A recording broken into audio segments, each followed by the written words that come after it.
하나님 말씀 같이 나누겠습니다. 역대하 12장 1절부터 12절입니다. 역대하 12장 1절부터 12절 제가 읽도록 하겠습니다. 르호보암의 나라가 견고하고 세력이 강해짐에 그가 여호와의 율법을 버리니 온 이스라엘이 본받은지라.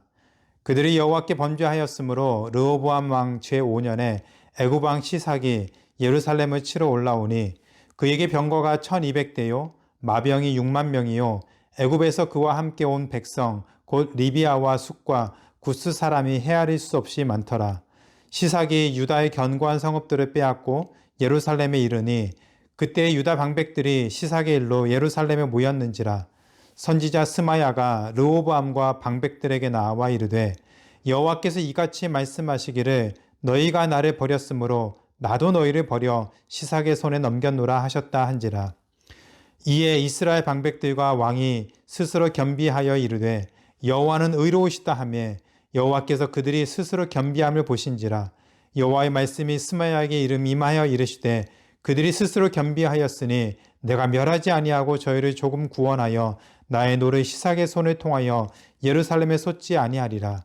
그러나 그들이 시삭의 종이 되어 나를 섬기는 것과 세상 나라를 섬기는 것이 어떠한지 알게 되리라 하셨더라.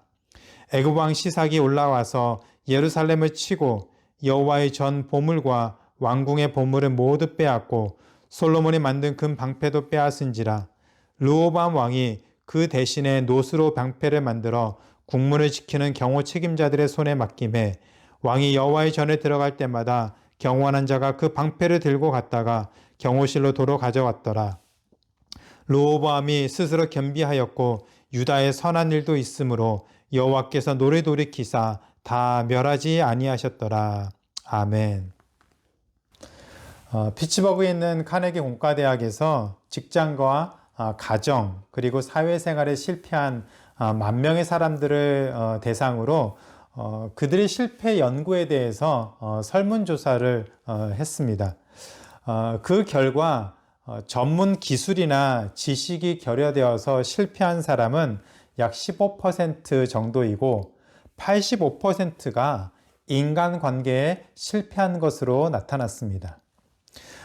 그리고 대인관계 또 인간관계에 실패한 그 85%의 사람들 중에서 발견되는 공통적인 유사한 문제점들이 3가지가 있었는데 첫 번째는 자기중심적이고 두 번째는 비판적이고 세 번째는 부정적인 태도로 나왔습니다. 이처럼 인간관계가 얼마나 중요한 것인지 그리고 이렇게 부정적인 것들이 인간관계를 얼마나 망치는 것인지 우리는 알고 있지만 또 그것이 얼마나 중요한 것인지 알고 있지만 현실은 다른 것 같습니다. 한 설문조사에 의하면 97.8%가 인맥이 중요하다고 인간관계가 중요하다고 답을 했는데 그런 인간관계를 잘 하고 있느냐라는 질문에 대해서는 6%만이 잘 하고 있다라고 대답을 했습니다. 잘 중요한 것을 알고 있음에도 불구하고 실제로는 그렇게 살지 못한다는 것이죠. 스티븐 코비의 성공하는 사람의 7가지 습관에 보면은 다른 사람과의 관계를 통해서 성공하는 그 습관이 3가지가 들어가 있습니다. 7가지 중에서 3가지 습관은 다른 사람과의 관계를 통해서 얻는 또 중요한 습관이다라고 얘기를 합니다. 첫 번째가 승승을 생각하라. 그러니까 나도 이기고 상대방도 이길 수 있는 서로 윈윈 할 수 있는 그런 관계를 만들라는 것이고 두 번째는 먼저 이해하고 다른 사람 다음에 다른 사람을 이해해라. 다른 사람을 우리 스스로 먼저 이해하고 그 다음에 상대방에게 나를 이해시키라는 것이죠. 그것을 위해서 경청하는 훈련이 필요하다라고 얘기를 합니다. 세 번째는 시너지를 내라. 관계가 깊어가고 또 좋은 관계가 지속되면 서로에게 좋은 시너지 효과들이 일어날 수 있는 그런 도움 관계, 그런 영향력을 끼칠 수 있는 관계를 만드는 것이 성공하는 습관이다라고 얘기를 합니다. 이처럼 사람은 다른 사람과의 관계를 무시하고 아니면 떠나서 살 수가 없지요. 모든 사람들은 관계 속에서 어떤 일을 결정하게 되고 영향을 받게 되고 또 영향을 주게 됩니다. 그런 관계에 성공을 해야 우리도 세상을 살아가면서 더 많은 것을 누리게 되고 성공을 하게 됩니다. 그런데 인간에게 있어서 가장 먼저 시작된 관계는 인간과 인간의 관계가 아니라 하나님과 인간의 관계였습니다.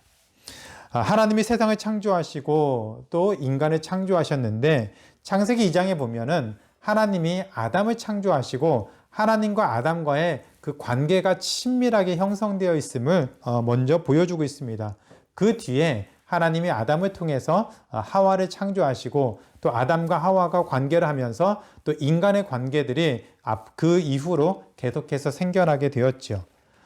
따라서 인간과 인간의 관계보다 하나님과 인간의 관계가 먼저이고 우선순위이고 그리고 그 다음에 인간과 인간의 관계가 생긴 것을 우리는 볼 수가 있습니다. 만약에 우리 삶에 있어서 하나님이 없다면, 우리가 하나님을 믿지 않는 사람이라면 우리가 제일 중요하게 생각해야 되는 관계는 사람과 사람의 관계가 됩니다. 사람과 사람의 관계를 잘 형성하고 맺어야 우리는 더 많은 유익을 얻을 수 있고 더 좋은 결과들, 또 성공도 소위 말해서 성공하는 삶을 살 수도 있습니다. 그런데 만약에 우리가 하나님을 믿는 사람이라면, 우리가 하나님의 자녀라면 우리가 세상을 살아가면서 맺는 그 모든 인간 관계 이전에 우리가 더 중요하게 생각해야 되는 관계는 바로 하나님과 하나님과 우리의 이 관계가 그 어떤 관계보다 더 중요한 것이다라고 생각해 볼 수 있습니다. 그래서 하나님과 우리의 관계가 형성되어야 그 다음에 모든 관계들이 그 하나님과 인간의 관계를 토대로 해서 하나씩 쌓아질 수 있다는 것이죠. 그래서 결론부터 말씀을 드리면 우리가 하나님과의 관계를 실패하면 우리는 실패할 수밖에 없습니다. 하나님과의 관계에서 실패하면 우리는 모든 것에서 실패하는 삶을 살 수밖에 없습니다. 그러나 하나님과 우리와의 관계가 성공하면 우리가 하나님과의 관계를 성공하면 우리는 복된 삶을 살 수가 있습니다. 아름다운 삶을 살 수가 있습니다. 후회 없는 삶을 살고 싶으십니까? 그러면 하나님과의 관계가 회복되어야 됩니다. 성공적인 대신 관계, 하나님과 우리의 관계, 그 성공적인 대신 관계가 우리 인생을 책임진다는 것을 분명히 기억하시기 바랍니다.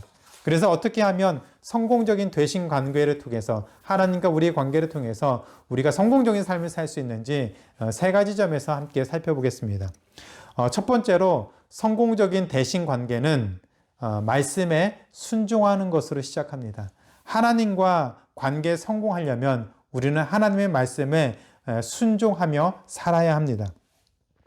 솔로몬 왕의 뒤를 이어서 르호보암이 왕위에 올랐습니다.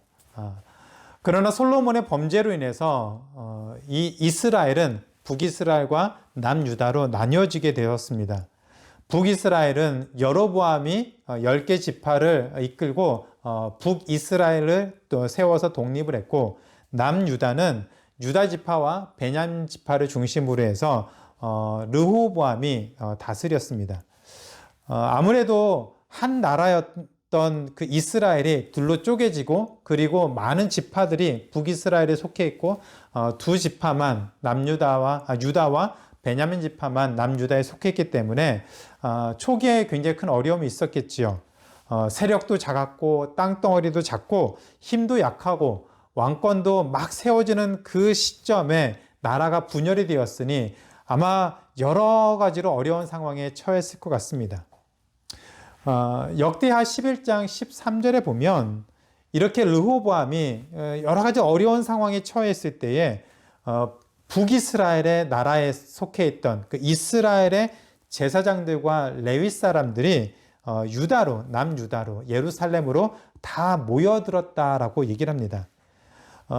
이 북쪽에 살고 있었던 제사장들과 레위인들이 이 남쪽으로 예루살렘으로 모여든 이유를 14절에서 살펴보니까 이 북이스라엘을 세운 여로보암이 모든 하나님의 제산당들을 다 허물고 제사장들과 레위인을 다 쫓아내고 그곳에다가 우상의 신전을 세우고 송아지를 만들어서 자기가 원하는 제사장을 따로 세워서 하나님의 제사장, 하나님의 성전을 섬기던 레위인들은 모두 쫓겨나게 되었습니다.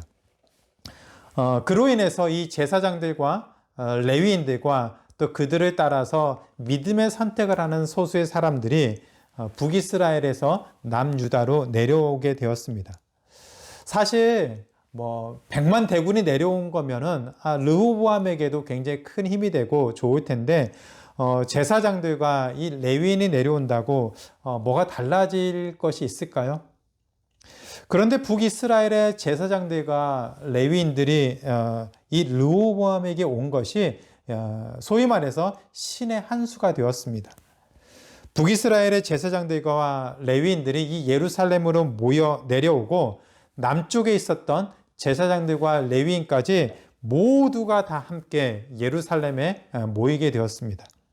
이스라엘의 영적인 리더들, 이스라엘을 이끌고 가는 영적인 리더들이 이스라엘 전체 지역에서 이 예루살렘으로 모두가 다 모여들었습니다.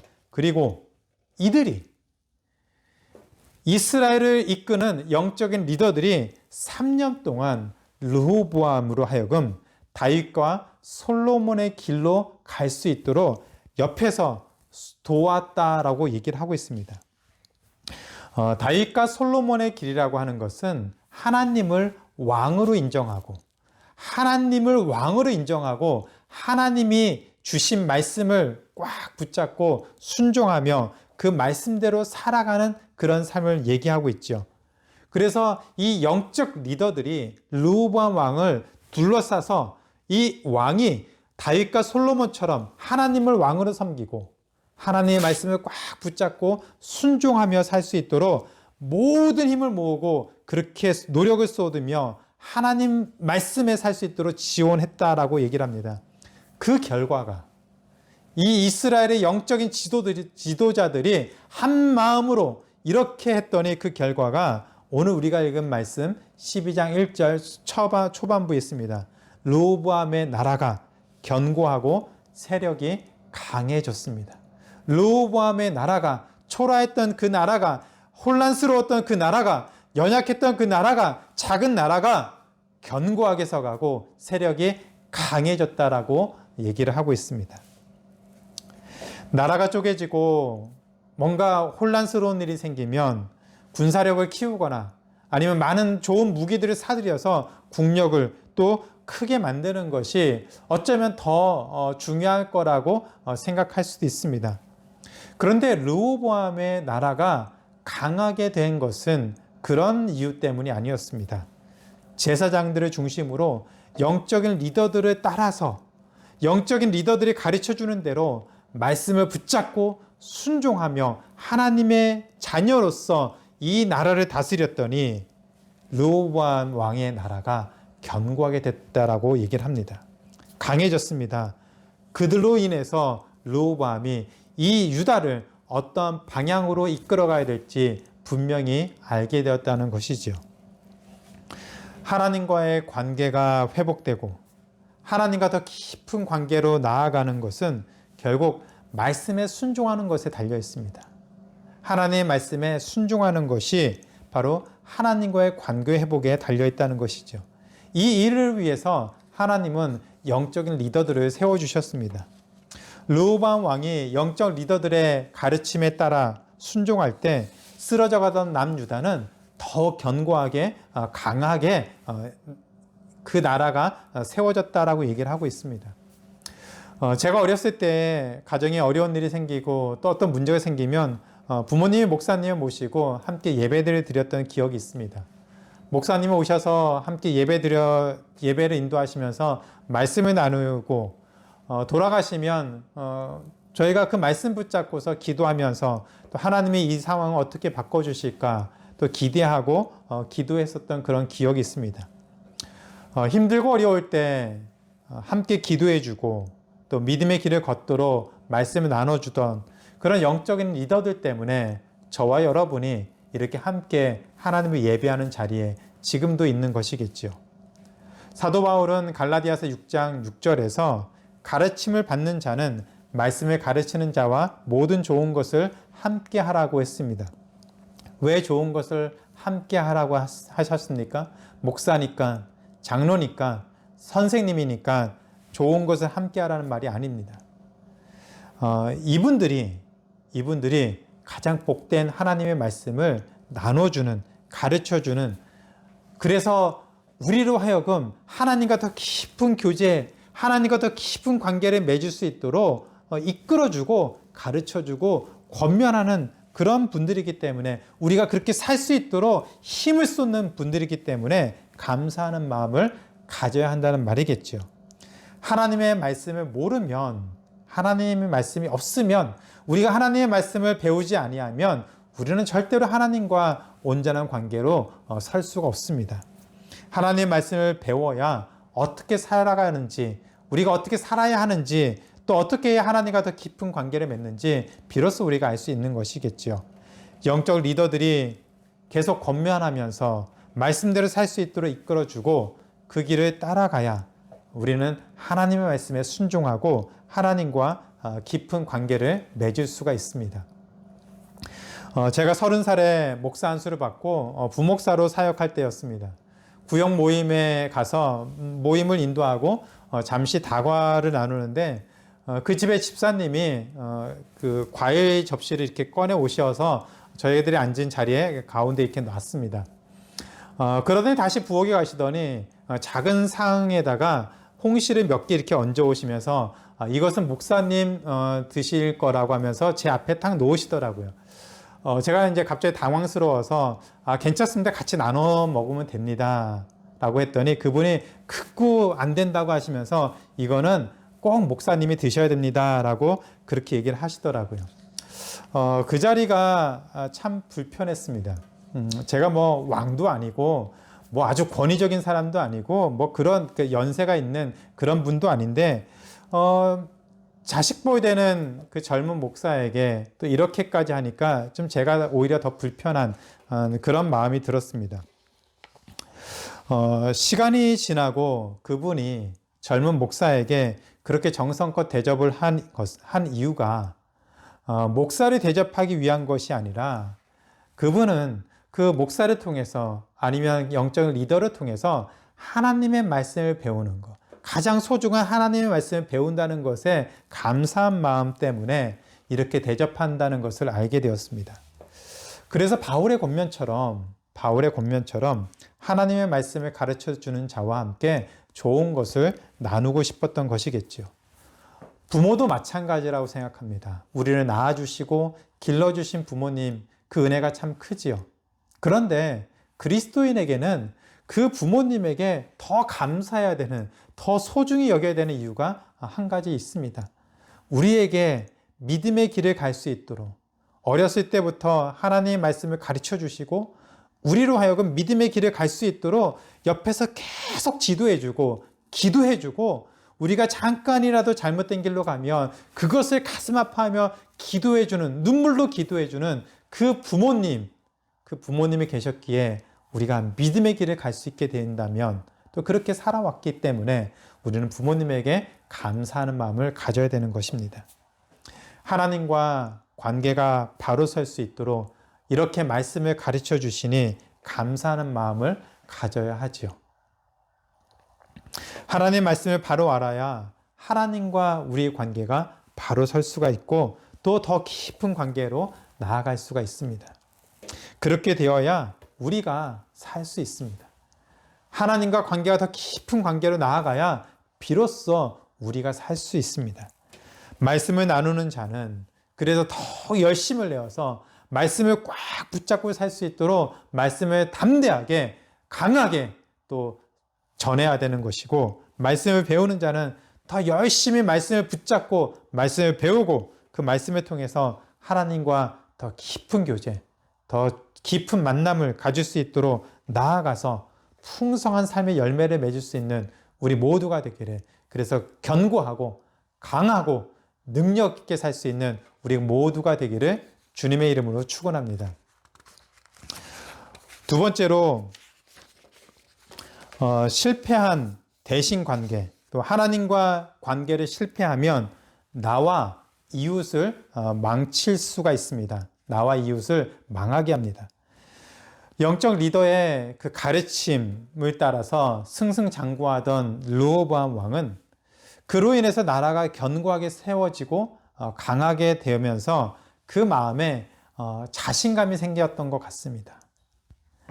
이 자신감은 하나님 없이도 내가 이 나라를 이제는 이끌어갈 수 있겠다라는 그런 생각으로 이르렀습니다.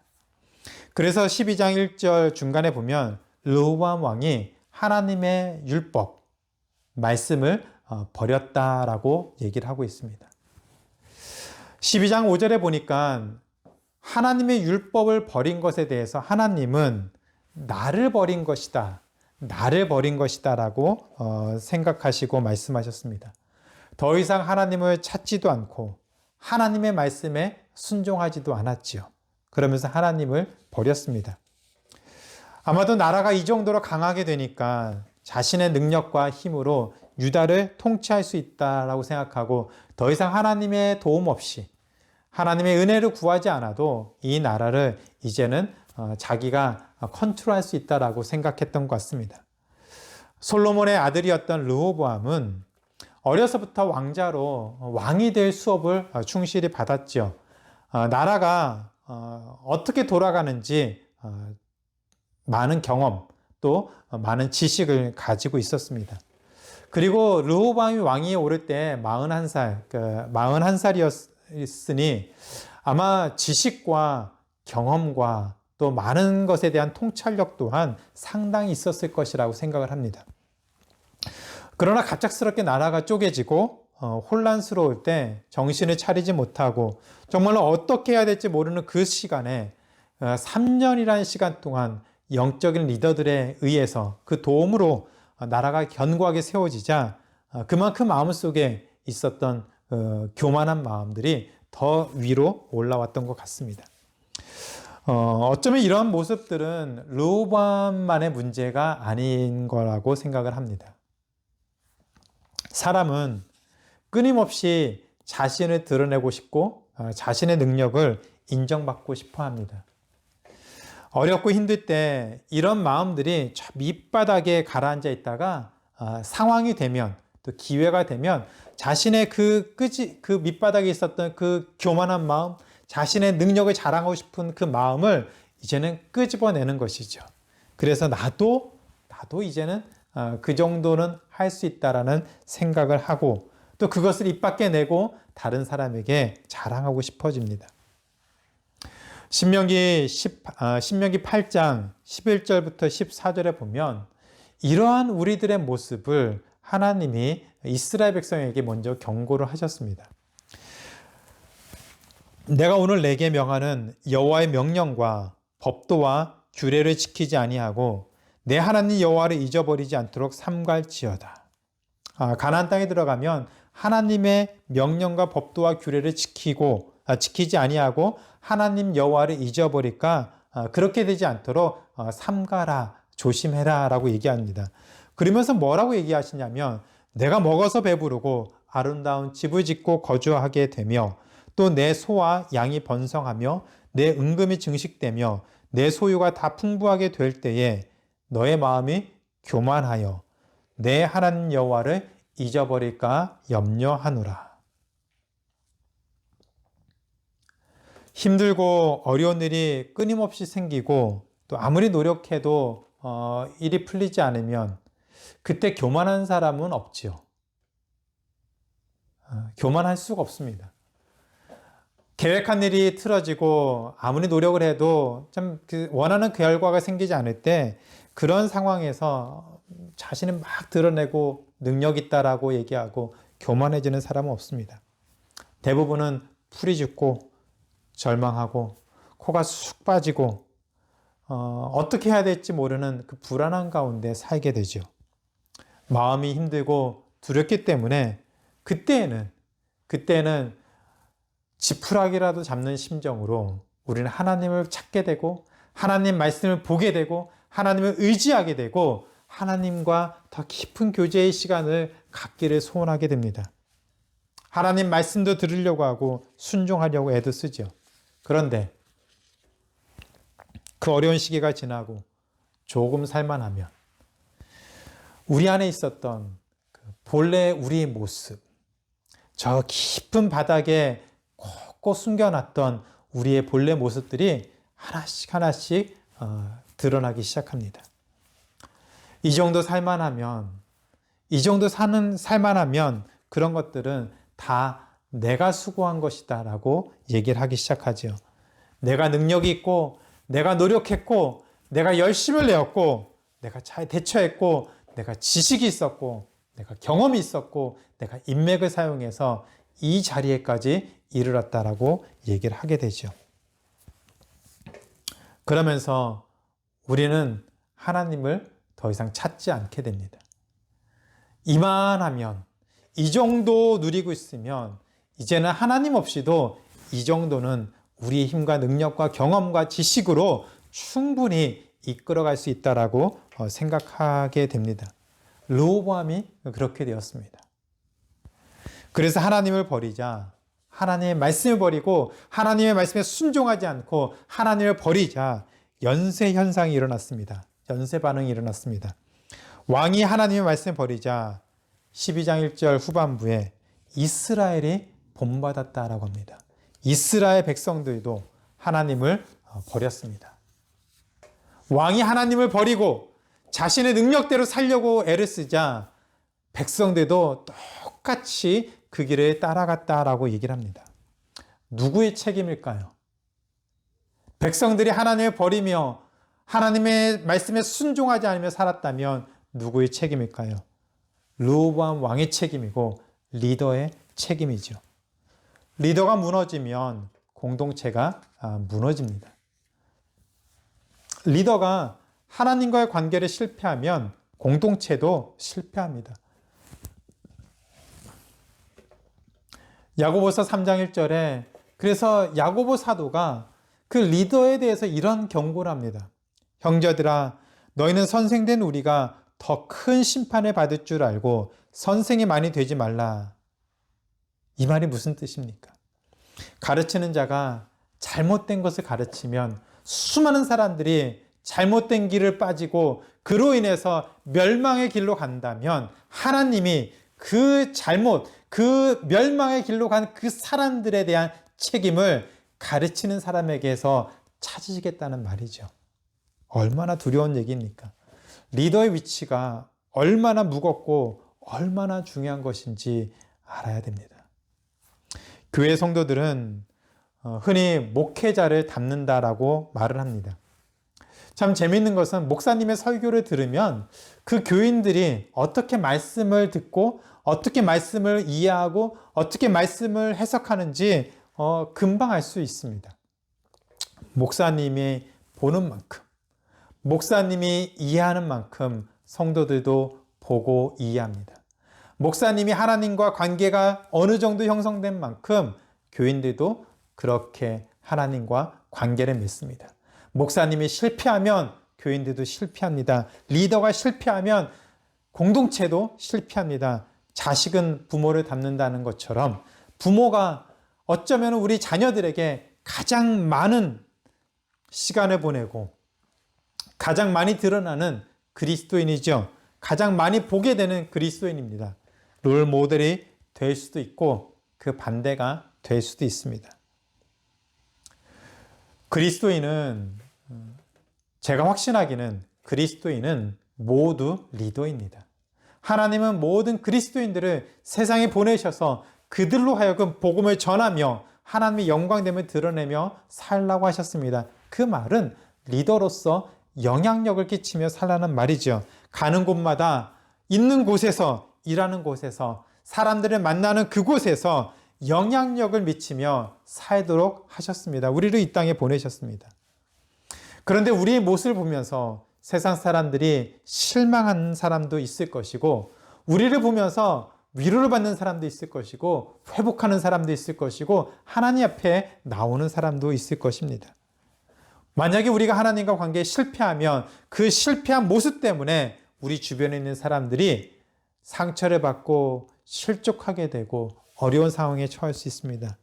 그러나 우리가 하나님과 관계를 성공하면, 하나님과 더 깊은 관계를 맺으면 우리 주변에 있는 사람들이 동일한 모습으로 선한 영향력을 받게 됩니다.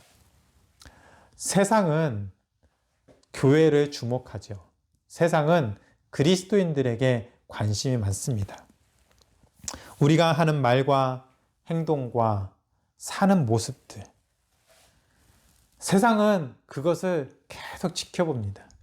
연예인들이나 헐리우드 스타 같은 사람들, 가수들, 이런 사람들만 세상 사람들에 관심 있는 것이 아니라 실제로 세상은 그리스도인들의 모습을, 교회의 모습을 계속 지켜봅니다. 그 모습을 통해서 세상 사람들은 반응을 하게 되어 있습니다. 우리가 하나님과의 관계가 바로 서면 세상은 그로 인해서 끌려 나올 것이고, 우리가 하나님과 관계를 실패하면 세상은 그로 인해서 실족하게 됩니다.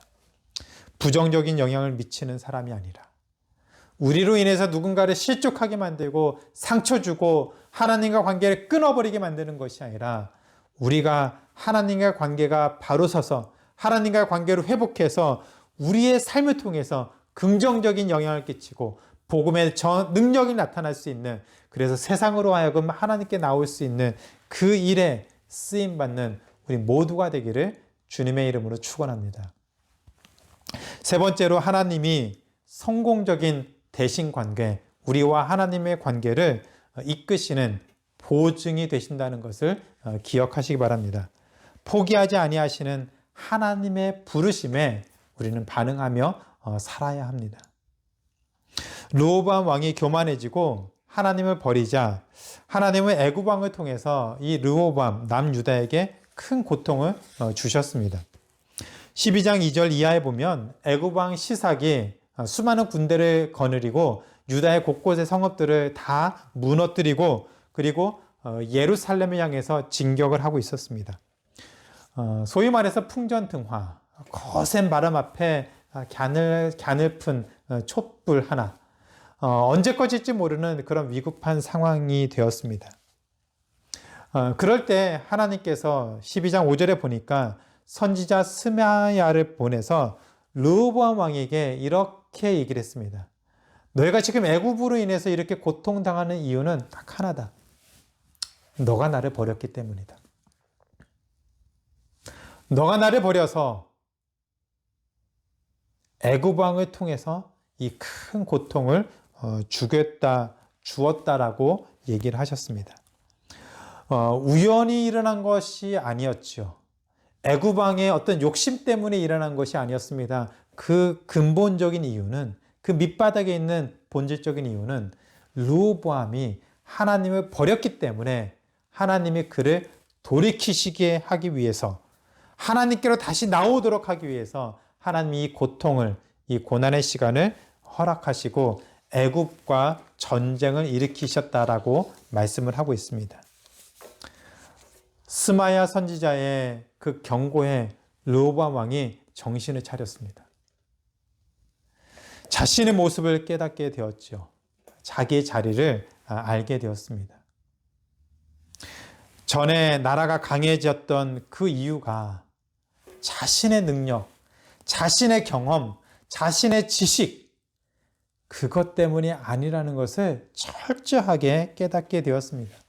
지금까지 잘 살아왔던 그 이유가 자신의 힘과 능력, 그것 때문이 아니라는 것을 분명히 알게 되었습니다. 그래서 르호보암 왕이 스스로 겸비하여 하나님의 의로우심을 고백했다라고 얘기를 합니다. 무릎을 꿇고 자신을 낮추고 자신의 자리를 찾았습니다. 지금까지 내가 살아온 것이 내 힘의 능력이 아니었구나. 비로소 깨닫게 되고 그 자리에 꿇어앉고 하나님의 왕되심을 인정하고 자신의 자리를 찾게 되었습니다.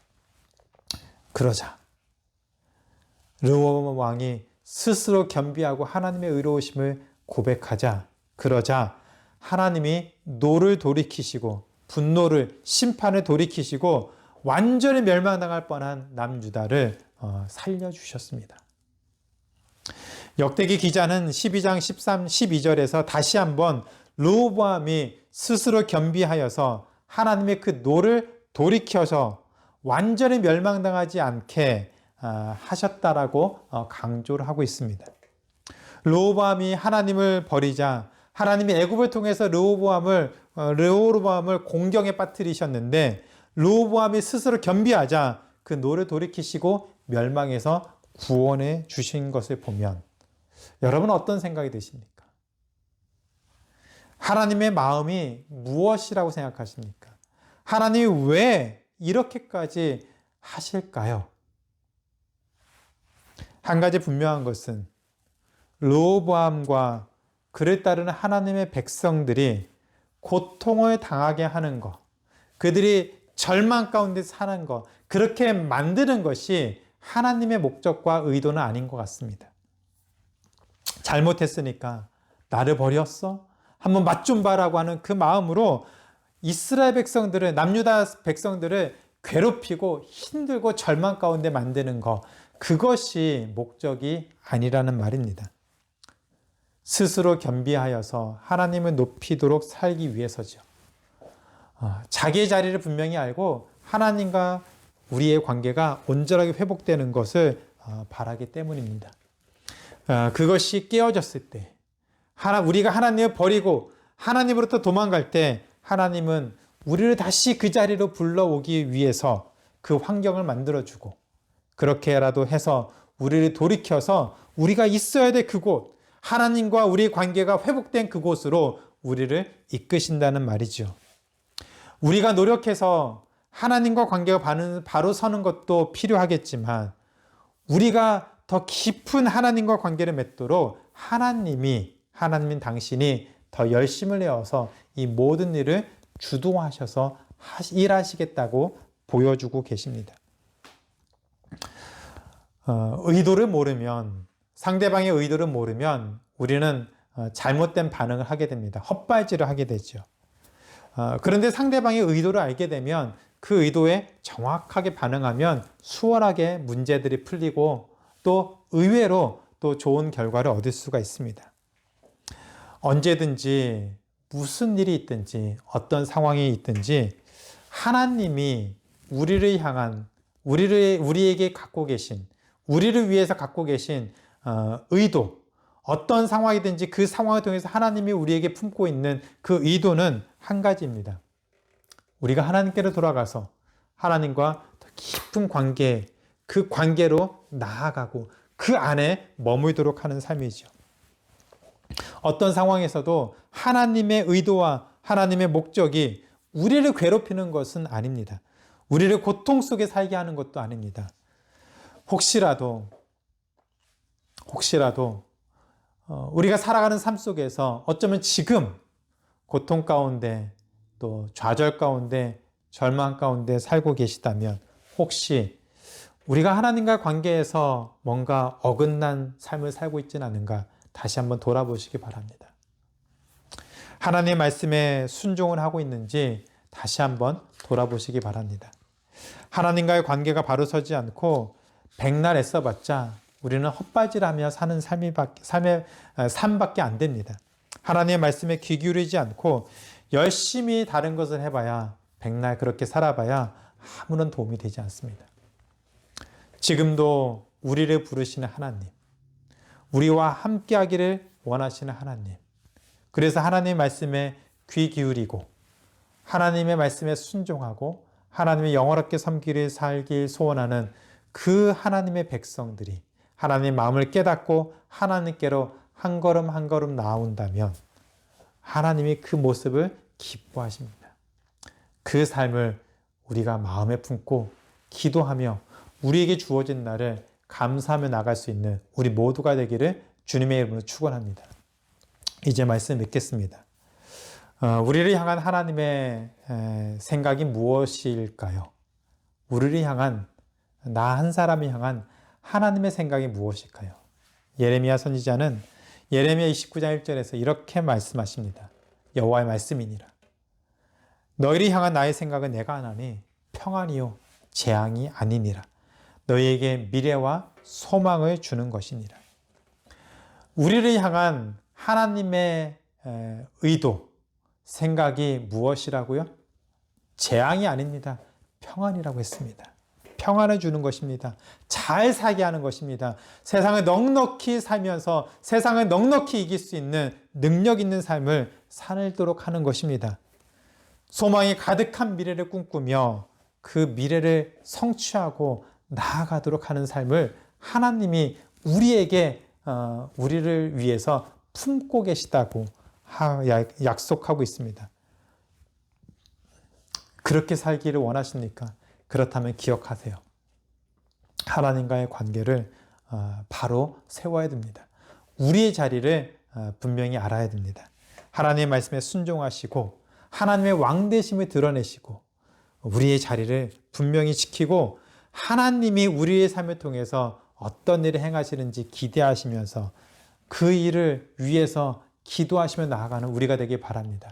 그리고 이 일을 하나님이 계획하셨고 우리와 함께하기 원하시고 그리고 절대로 포기하지 않으시는 그 하나님이 열심을 가지고 가시기 때문에 우리가 그 일에 우리 마음을 다해서 순종하는 마음으로 전심으로 함께 나아갈 수 있는 우리 모두의 삶이 되기를 주님의 이름으로 축원합니다.